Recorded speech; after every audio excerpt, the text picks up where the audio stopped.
Hi guys, welcome back with me again in this channel.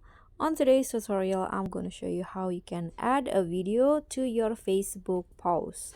So here I've already on the Facebook app and I'm going to click on this to start posting on my Facebook.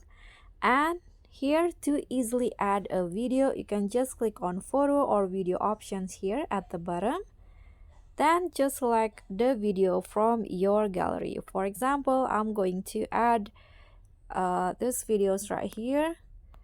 Okay, so the video will add it like this, and if you want you can say something about the video, tutorial video for example, and after that just click on post.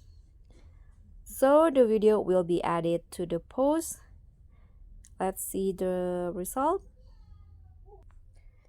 Okay, so after it's uploaded, the video will look like this on the Facebook post. So that's all from me. Thank you so much for watching. Don't forget to like, comment, and subscribe. Also click on the thanks. Bye.